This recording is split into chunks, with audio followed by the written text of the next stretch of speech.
91X. Hi, this is Azza 91X, and we're with Brian and Nikki from the Silversun Pickups, who've been kind enough to drop by the studios. Hi, how are you? Good. How you doing?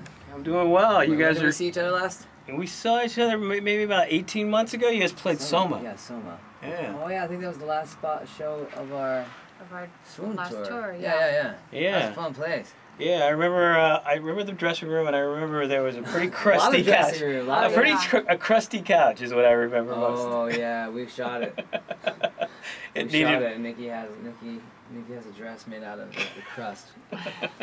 It needed to be put out of its misery. It's probably, it's one of those couches that ages well. You know what I mean? You guys are. There's a universe in that couch somewhere. Oh man, it was like, what is got to be the worst dressing room you've ever been in? I saw pictures of CBGBs, and that looked brilliant. What was it? I think there was one in San Francisco. I remember was an actual broom closet that people had with brooms in it. I remember. Oh, there was that in San Francisco. Our room was a hallway on a stairs. I don't remember that one. And my jacket got stolen. Oh yeah. It was like where the stairs turn. Oh, for the. So there was a little like 4x4 square that was. The British club, the dance club. Yeah. No, yeah. I think the backstages. Bad backstages probably belong to England. Yeah, I was gonna say that. They've got some. There was a few. They have a whole bunch of clubs there, all called barflies. Hopefully they're still there, but each one would kind of outdo each other with gross things. I remember one in Cardiff that was pretty interesting, but I think the one that was the grossest was the one in Brighton, because it seems like they just never really clean the floor. Oh yeah. They just kind of hose it down, so your feet, your shoes had to be really tied to your feet, because it was like. My shoe actually came off that one. Yeah, it did come off. Yeah. And it was right by the toilet, and so it just smelled. Every time somebody went to the bathroom, we would see them go. You know what I'm picturing? That's one of those shows where after the show they're like, man, the band is so nice. They're outside talking to all of us. I'm like, just don't make us go back there. I'm picturing train spotting right now. Oh yeah, well, not as obvious as that, but yeah, that's a very topical reference. Hey kids, ask your parents.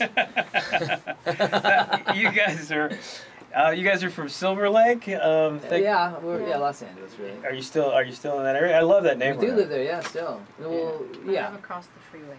Technically, everybody's Silver Lake adjacent. Yeah. It's got there's a lot of musicians there. There's art galleries and your label's there too, right? Danger Bird is there? They are. Yeah. Big old blue brick on Sunset Boulevard. It just happens to be the area, and every city has that area. In Los Angeles, it's the eastern Los Angeles area, Silver Lake and Echo Park and all that stuff. As rich, as expensive as the houses become, that yearning for music and arts and edginess is still there, strangely enough, and so that's nice. Yeah, and the new album is recorded on Danger Bird. Have you ever thought about going on a major label, or do you have no interest? Contracts in that? Tell you that you can't do that. we have a contract. We honor it. No. I mean, we're happy with the smaller label. Yeah, I don't see what like I said in the interview prior.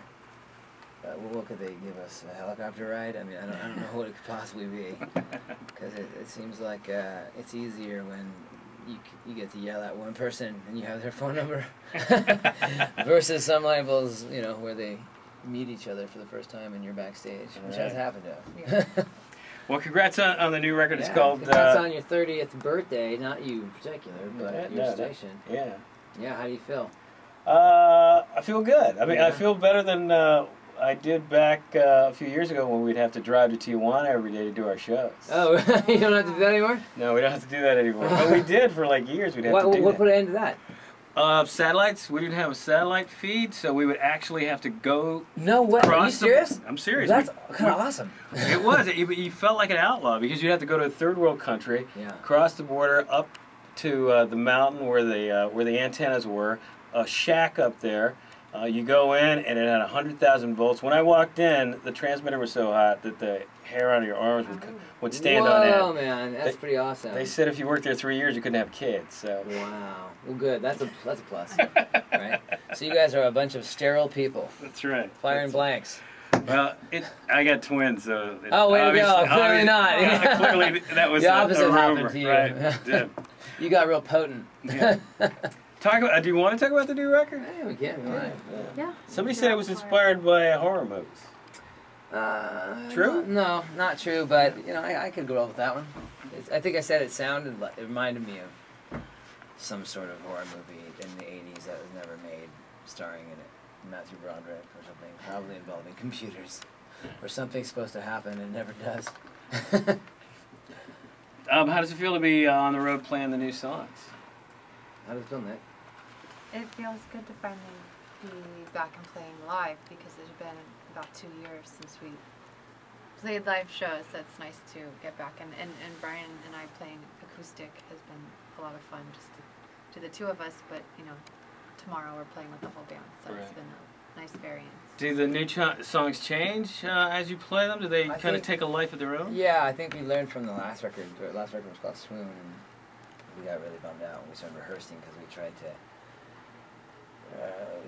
do the album as it was, and we forgot how to get our live feed on, because we were a live band for a long time before we recorded, and sort of where we were comfortable, and we're just really hopefully getting better at album versus live, because there's just two different things to us. And so this time when we started rehearsing these songs, we didn't feel like we had to lock into the album, because when you play the album like the album, it doesn't feel like the albums, and you got to get it to feel like it, you know. And I think when you do a live show, it's exciting to hear it a little bit, I don't know, a little louder, a little quieter, just change a little bit, and so yeah, it's actually been quite easy. We were surprised. All right. Or we're just stuck. Or we're deaf. Or we're deaf. I don't know. That could be the case. And then finally, what are your plans for the rest of the summer? The hairs are standing up on my antennas coming back. What are your plans for the rest of the summer? I see you're going to do a couple of festivals. Touring, yeah. I'm just going to be doing a lot of touring. Just a lot of touring. It's like riding a bike. It's all, here we go again. All right. Yeah. Well, we're looking forward to, I know you're doing like a small gig tomorrow at one of the colleges, but will we see? I think it's a festival. It's a festival at one of the colleges? Yeah. We just started figuring out about it. It looks pretty crazy. It's in the football arena, I think. Oh, all right. Like UCSD. Yeah, it could be 10 people, 100 million people. You have no idea. Sounds fun. Yeah. Well, thanks for taking a couple of minutes. Congratulations on the new record. Thank you. And we'll talk to you soon, and good luck with the rest of the tour. All right, man. Thanks a lot. 91X.